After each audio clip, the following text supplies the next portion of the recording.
Здравейте, аз съм Стефани Тодорова Радева и днес искам да ви покажа 6 лесни стъпки как да бъдем непокисти. Човек, онзи ден видях един самолет да идва към нас и аз направо супер много се филмирах. Почвам да крещя, да бягам, да залитам, не знам какво става, не знам къде да отида, направо ужас. Голямо важно, ще мине. Брат, онзи ден ходих в Варна и видях едно супер якото ламборджини.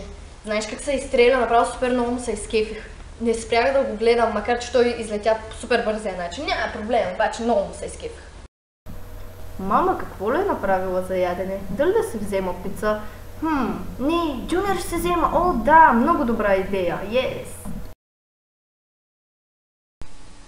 Не си оправила нищо, по цял ден нищо не правиш. Седиш, ядеш, къпиш се, излизаш, прибираш се, ядеш, къпиш се, лягаш да спиш, на сутринта пак ставаш, гримираш се и излизаш. Абсолютно нищо не правиш, аз не мога сама да правя всичко.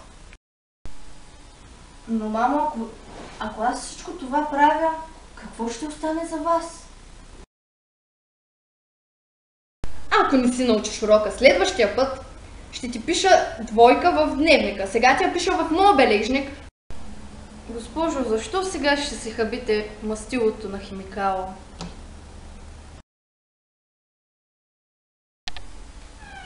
Една кайма, моля. Заповядай. Мерси.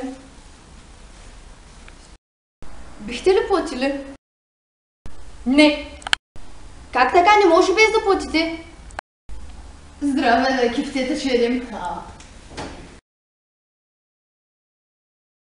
Но той ми каза, че ще те зареже и не искам повече да ти бъда приятелка. Стана ми нещо неприятно. Оставаш сама.